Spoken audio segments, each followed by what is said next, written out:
I also just realized that I had the microphone turned off the whole time. So what I'm going to do, I'm going to sit here and work through practicing some changes through a jazz tune, Just Friends. Um, and I'm going to set it out in how I would usually practice a tune like this. For me, I'm not a bebop player. I'm not a full-time jazz guy, so I kind of have a way of getting through stuff, and it's not full of a lot of jazz vocabulary and stuff, but it's my way of getting through chord changes in a song, and I can apply this to anything that I'm playing on in a band. If it's a jazz kind of tune, or a funk, or a blues thing, or a pop tune, and it's based around basically three things. Good knowledge of your scales. You need to be able to know where the notes are and how to move around. Um, the arpeggios of the chords, because they're generally going to be our important notes to bring out the chord sounds in our playing. Um, and another thing, which is walking bass lines, that has really helped me um, get this kind of playing um, kind of up to scratch, or up to a point where I feel comfortable using it.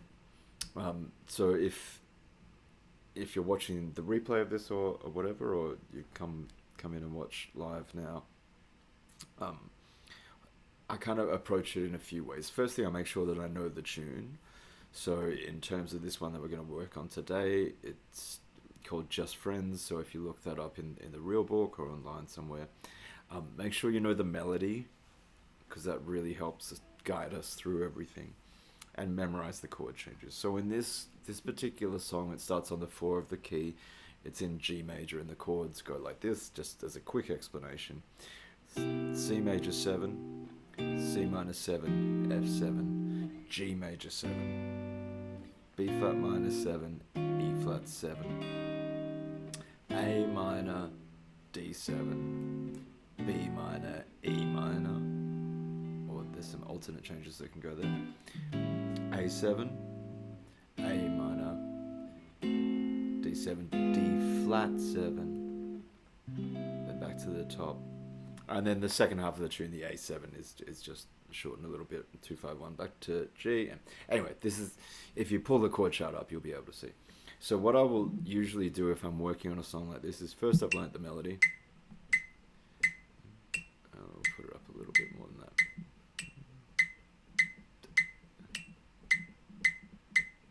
I'll just play the melody. Now I know the chords. I would have practiced those already with the metronome. Now I'm just trying to get the melody in my head, and it sounds like this. 1, 2, 3.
So now I know the melody. That's going to play in my head all the time if I'm improvising over the tune. Now what I do next is I'm going to slowly build up an arpeggio or walking bass line kind of thing. So it's very simple, and all I do is something like this. I'm going to play the tonic of each of the chords. 1, 2, 3, 4. We got C major 7, C minor 7, to F7, to G major 7, B flat minor to E flat 7, A minor to D7, B minor to E minor, A7, A minor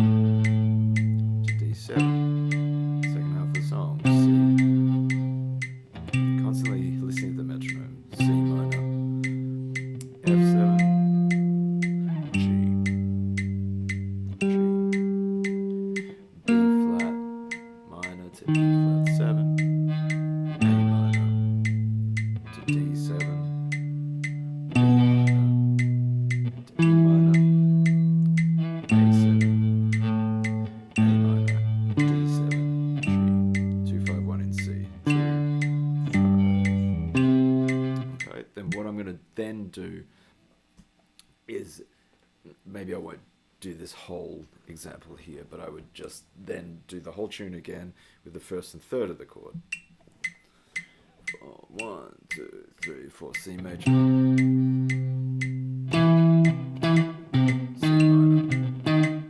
F7, G major, B flat minor, E flat 7, A minor, D7, B minor, E minor, A7, A minor, D, D flat, C. Then I'd go up through having the first, third, and fifth, and the first, third, and seventh. So if I get up to the full arpeggios, it'll sound something like this. And this is just the first half of the tune. 1, 2, 3, 4.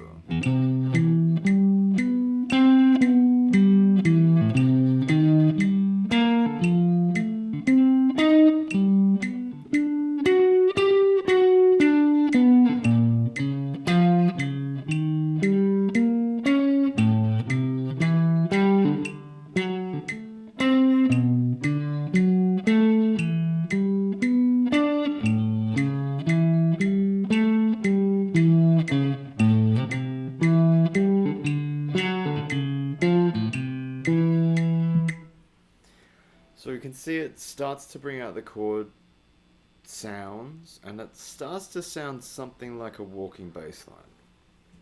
So that would be my next step, is to kind of play with the arpeggios and moving up and down them. So let's stop there and take a look at that for a second. So when I'm doing that step there, I would then try to do it in different positions. So for each of those examples that I just gave, we started around here on the C on the 8th fret of the 6th string. But we could maybe start that on the 4th string or the 2nd string or wherever. So what I'll try to do now is I'll just play through the whole tune for a while, just using the arpeggios. But I'm going to let myself, rather than just sticking in our normal kind of arpeggio shapes, I'm going to try to follow where my fingers are, and I'm going to try to go to the closest note of the next chord that I can find. So for example, C major 7. My next chord is C minor 7. Well, there's an E flat here, which is the third of that arpeggio. So I'm going to try to always go to the closest note. I'm not going to go back to the start of the chord. So if you end, for example, at the third of a chord, the next chord, what is the note in the arpeggio that's close by? And it doesn't need to be the one. It could be anywhere in that arpeggio. Again, if this is a little confusing, that's okay. There's some knowledge that's required before that, but I'm just kind of walking through this. For any of this stuff, you really need to be comfortable with all the notes on the guitar, all your arpeggio shapes, and being able to play them through different positions. Hit me up for a lesson if you want to kind of look into that more, because I'm happy to show everyone all this stuff. And if there's any questions from anybody, write it in the comments, and I'll get back to them, and we can take a more in-depth look at any part of this process. So what I'm going to do now is I'm going to play through this song, Just Friends, just using arpeggios, but I'm going to let myself move around a little bit more than I did before. We'll see what it starts to sound like.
starts sounding a little bit more like a solo. So now what I'm going to start to do is mix up the rhythm a little bit. Maybe add in some different notes.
Starts to sound like something. So what I'm then going to do once I'm comfortable with kind of moving through those arpeggios is I will start to make it sound more like a walking bass line. So we should all be somewhat familiar with that sound of it. You know, if you even think of any old like Elvis tunes or any of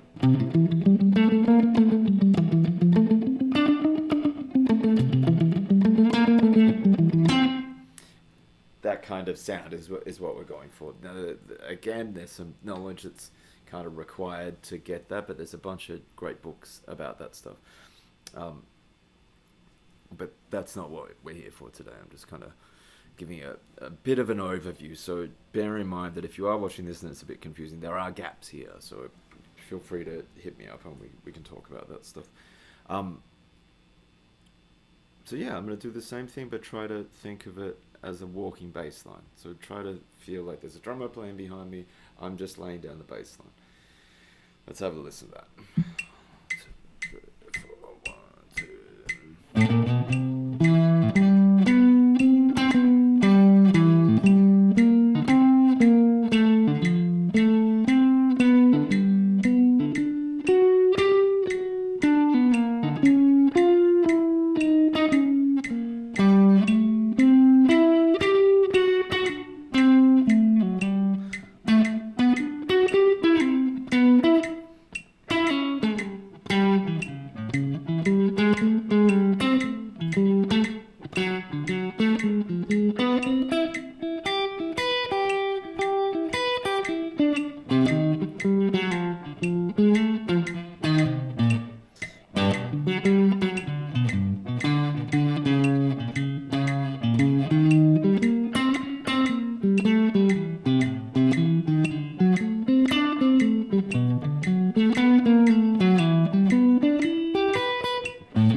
Starts to sound like a bit of a walking bass line. If I maybe do it without we'll just do it a little bit quicker. 1, 2, 3.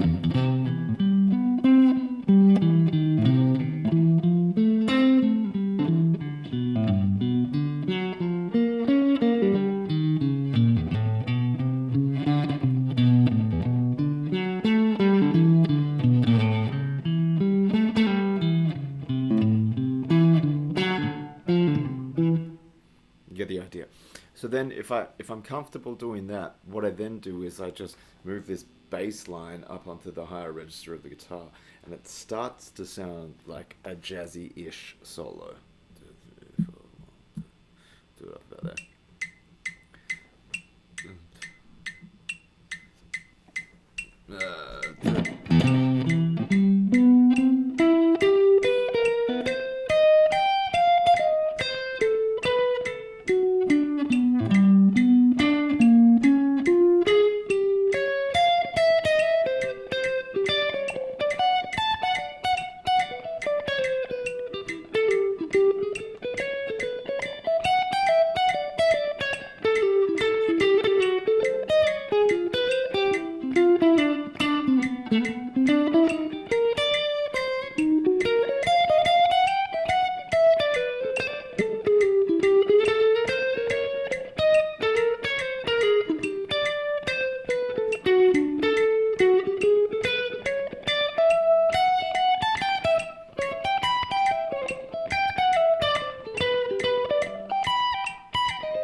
bit more like a jazzish solo. What I'm then going to start to do is change the rhythm up a little bit, take more breaks in between the little lines, some more rests, and start to use some of the scale notes that are outside of the chord, some chromatic stuff, and also any kind of maybe just some like jazz licks and things that I know that will fit in the song. Start to sound a bit more. So this time, rather than starting down low, I'm just going to start somewhere, and we'll see where we get to.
Still see there, it doesn't sound terribly musical, but it's what we're doing is we're hitting all the changes, we're starting to put melodies in, and we can then take that a step further and just play over the song, not trying to hit too many things. We're just having to play through it. But practicing in this way means that I'm kind of covering everything that I need to do to be able to play through changes in a song, whether that is in a jazz standard type thing or in a pop tune. You know, we could even use this in like a kind of country thing as well. That's super useful, playing through like a country blues or a 155 thing. We got to know where all the stuff is. Just as an example, if we have a song like the new Ella Langley tune, I think, Wait for the Wind, which is just a 2-6-1-5 chord progression, A minor, E minor, G, D. I could use the same kind of approach on something like that, so it's not just limited to jazz stuff. So the chords for that 1, 2, 3. E minor, G, D. Same thing.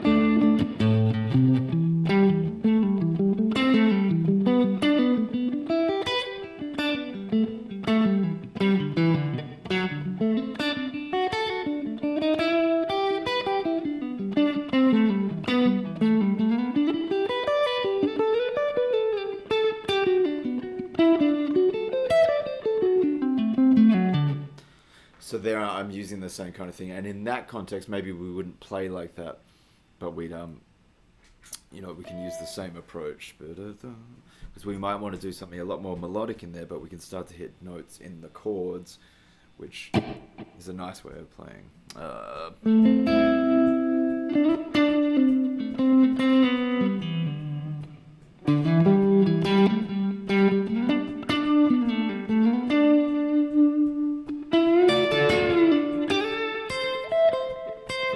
E minor, G, D7, A minor,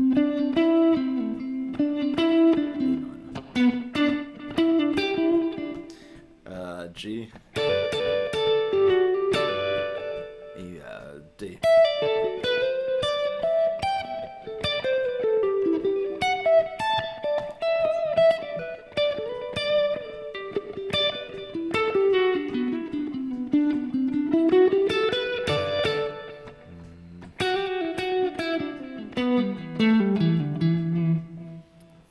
I'm still thinking the same way, and that the way that this helps me in my playing is that I'm never thinking on stage when I'm soloing. I'm not like, this chord, this scale, this chord, this scale, this chord, this scale, then I'm going to change to there, and then a mode of that, and then an alteration on that.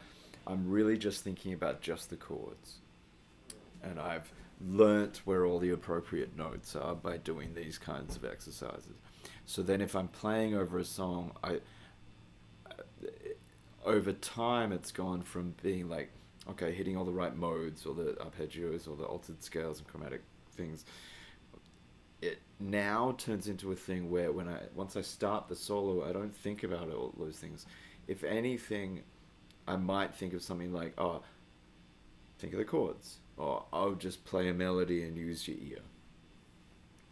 So on stage, that makes everything a lot less complicated, because that's where I want to be on stage. I just want to be able to listen and try to find the pretty notes. This starts to help me because it condenses the amount of stuff that I have to think about. It's just one. If I'm going to play through a jazz song, I just think walking bass line. That's all I'm thinking about. So anyway, let's take a few choruses through Just Friends and see what we can get out of it. I'm just going to start off simple and see if I can kind of expand things a little. Could go horribly wrong.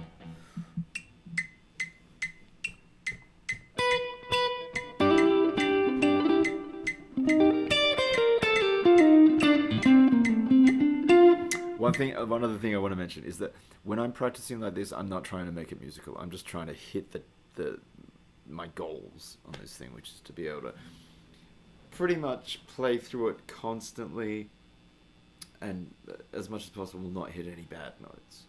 Then at another point in time, I'm going to practice playing musical stuff. But this is just, it gives me a nice roadmap of everything for the song. It means that I'm comfortable with the changes, and then once I get on stage, I can start thinking a bit more musically. So I wouldn't suggest to play like what I'm going to do now on stage all the time.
So I'm trying to play constantly through it.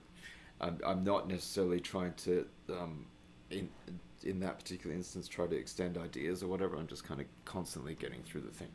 Then I might take a tack on the same thing where I'll try to kind of keep ideas going, um, which is way better.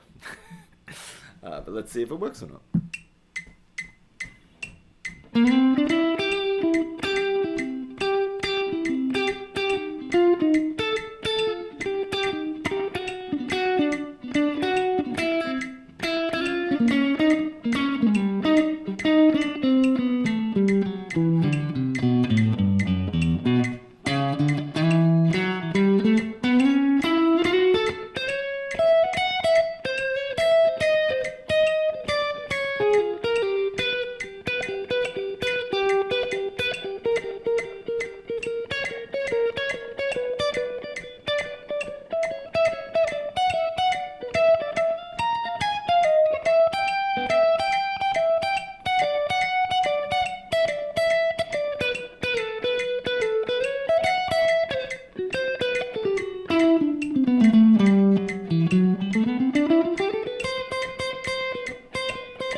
Anyway, you get the idea. So this could be applicable to any kind of music. It's not just in the jazz stuff, although I find, well, I like playing through that stuff. And I find that if I can do it through a tune like that, it's generally a little bit easier in a pop tune or a country thing. The country stuff is a little different. Again, it's worth mentioning that I'm not a kind of stylist. I'm not super amazing at every single, like one or two single things. I've kind of got a bit of an overarching thing that seems to work for everything, and that's just a result of the kind of job that I do, which is I need to play in different bands doing different styles every day. So for the country stuff, it's a little trickier. With the jazz things, I can get away with a lot more chromatic things and kind of moving melodies and stuff in maybe a little wackier kind of way. But if it's over a country thing, it's really hard. You have to hit the right note all the bloody time, and you can't kind of stumble around too much. So that I actually find that harder, even in like a country blues thing. So if we're doing like a quicker thing, but I'll do exactly the same for that. So say let's do just a kind of country 1-4-1-5 thing.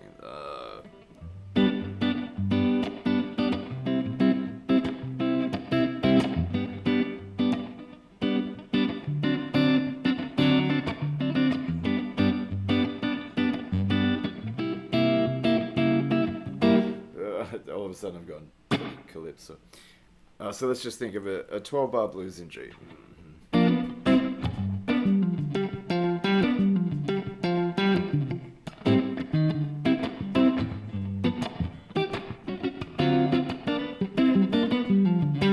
Okay, the internet dropped out again, but let's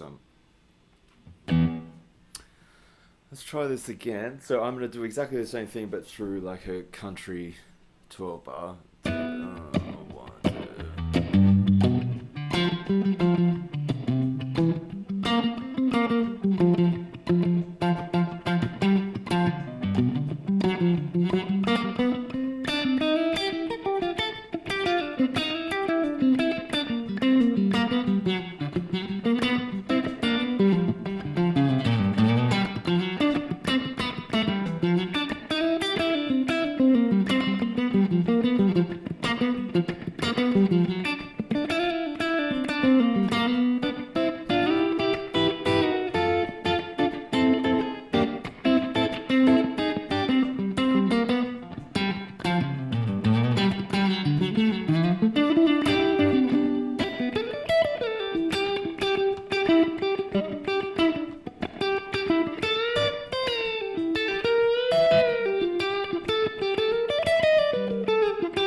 So anyway, what I'm getting at is I'm doing the same thing. I'm just kind of changing the accent of my playing. It sounds like you're a fake country player now rather than a fake jazz player.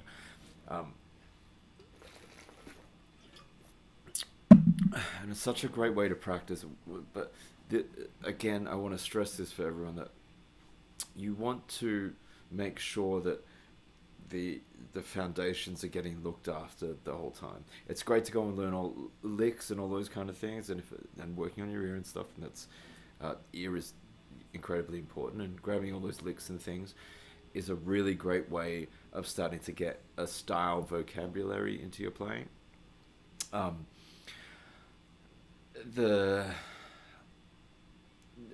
Then what happens is, for me, in all these different styles, I really have the same approach to playing reasonable stuff in them. I'm just kind of changing my accent depending on what style I'm playing in. So obviously, if I'm in a jazz thing, playing over a jazz blues, it might,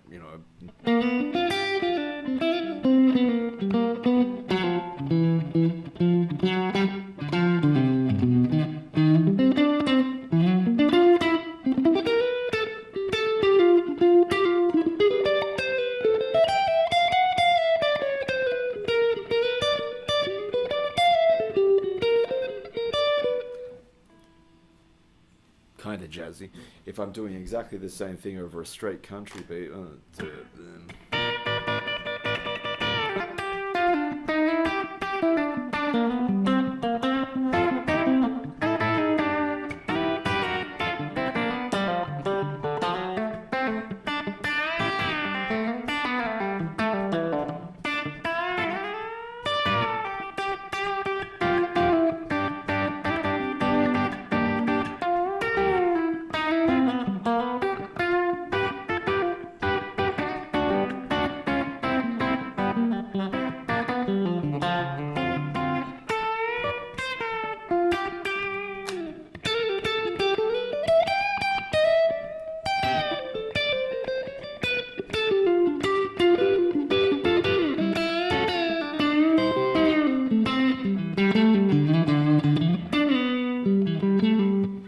fake country player.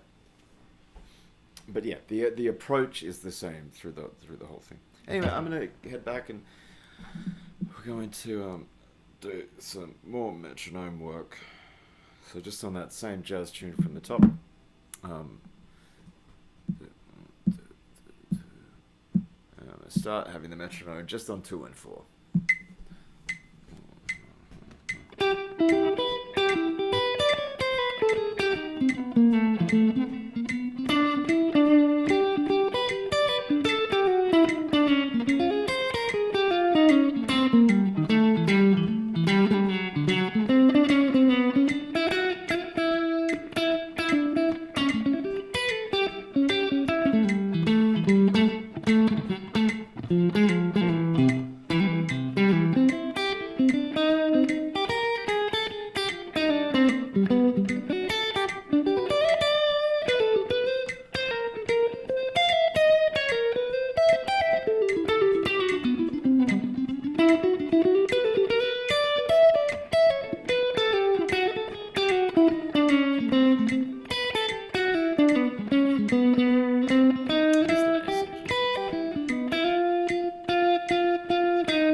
going to start to have a break in the metronome.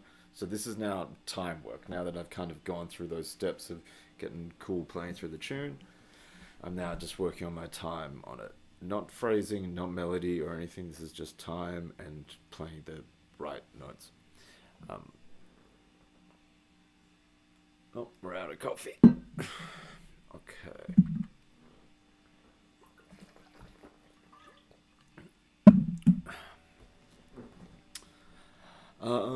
So yeah, what I'm going to do now is at the same tempo, metronome on 2 and 4, but there'll be a bar gap in between each time. 2 bars and 2 bars gap. 1, 2, 3, 4, 1, 2, 3, 4, 1. That's checking that I'm still in time when the metronome's there.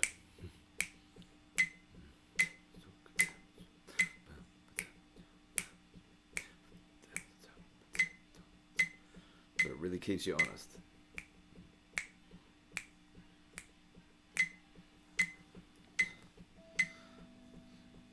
One, two, three, four.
Brave and do the same thing, but now I have 2 bars and then 6 bars. So 2 bars of metronome, 6 bars of no metronome. So it really makes you check how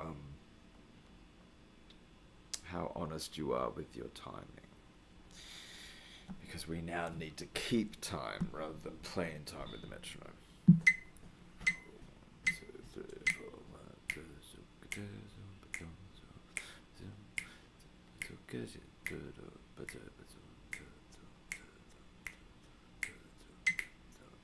So I got a bit behind.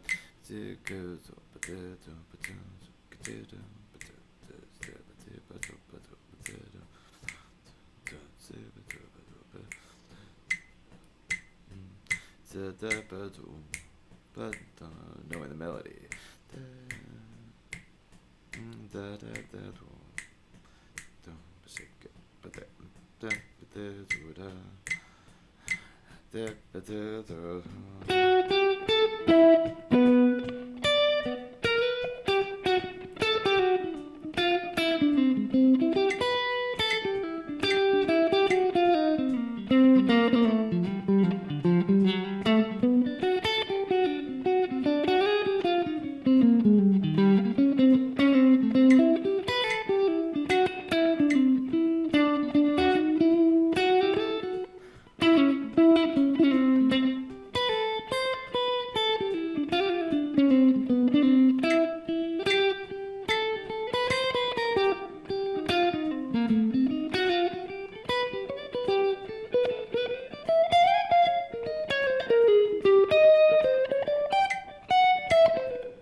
So you can see there, I started to get off a little bit, but so I need to work on it.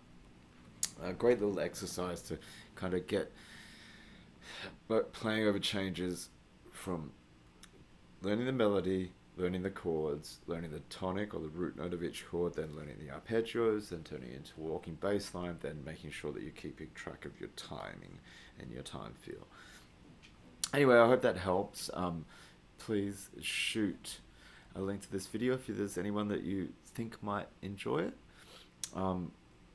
And drop into the live stream next time and ask some questions and we can maybe build on it a little bit. Thanks so much, guys. See you next time. Have a great week. I'll be back on Wednesday evening, I think 1 to 3. Oh no, gig time on Wednesday. So keep your eye out. I'll schedule something maybe for Thursday, but definitely back on Friday from 2 to 4 Pacific Daylight Savings Time. All right. Thanks, guys. Have a great few days.